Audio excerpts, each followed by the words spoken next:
Bonjour, Kelim Behi, consultant et coach d'entreprise. Cette deuxième vidéo marque un tournant décisif dans le projet Pensée lucide. D'ailleurs, si vous n'avez pas eu le temps de regarder la première vidéo, je vous invite à prendre 2 minutes 30 de votre temps pour la voir. C'est très important pour la suite. Justement, par rapport à cette première séquence, avez-vous remarqué quelque chose de particulier, comme si c'était une impression de déjà vu, de déjà entendu? Cette personne qui vous parle de pression du groupe, qui vous parle d'idées intéressantes, brillantes, voire même par moments révolutionnaires et qui reste au stade d'idées parce que les gens n'osent pas et qui vient tout simplement vous donner un conseil magique qui s'appelle « oser ». Ok, d'accord, oser, oui c'est bien, comme conseil c'est très pertinent, mais est-ce le vrai problème? Est-ce que le problème c'est oser ou savoir comment oser? C'est comme si je voulais vous dire « Ah tiens, vous êtes déprimé, vous êtes triste, ben, j'ai la solution pour vous, positivez ». Bah oui, positiver. Ouais, d'accord, positiver, mais le problème c'est que j'arrive pas à positiver moi. Non seulement j'arrive pas à positiver, mais en plus je culpabilise de ne pas pouvoir le faire. Justement, c'est ça le problème. On en a marre d'entendre des préceptes théoriques, voire même philosophiques, sur des choses qu'on n'est même pas capable d'appliquer au quotidien. Revenons à cette histoire d'oser. Vous voyez là l'ambiance dans laquelle on est.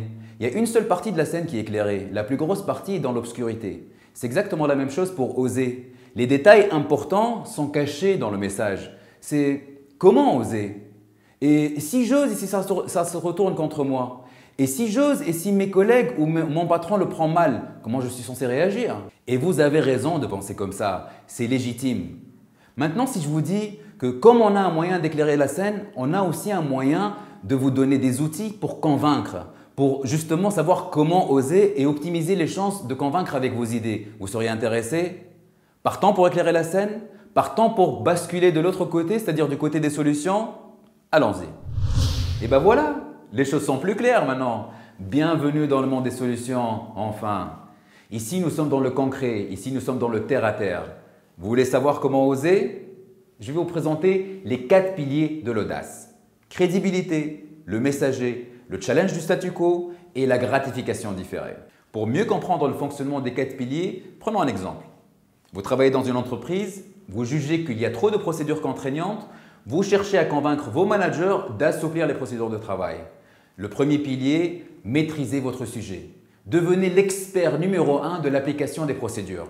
Identifiez les faiblesses et identifiez des solutions qui pallient à ces faiblesses-là.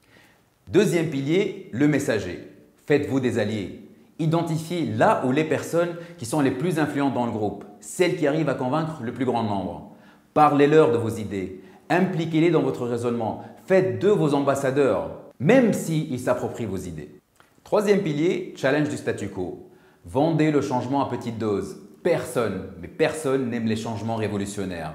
Vous pouvez par exemple suggérer d'utiliser la nouvelle procédure sur un projet pilote. Quatrième pilier, la gratification différée.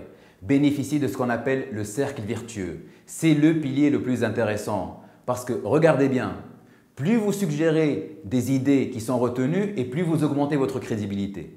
Plus vous êtes crédible et plus vous avez des alliés. Plus vous avez des alliés et plus vous êtes influent. Et plus vous êtes influent, plus vous allez pouvoir vendre vos idées.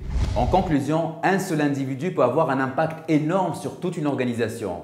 Vous voulez oser? Bâtissez votre stratégie sur les 4 piliers de l'audace et vous allez convaincre avec vos idées.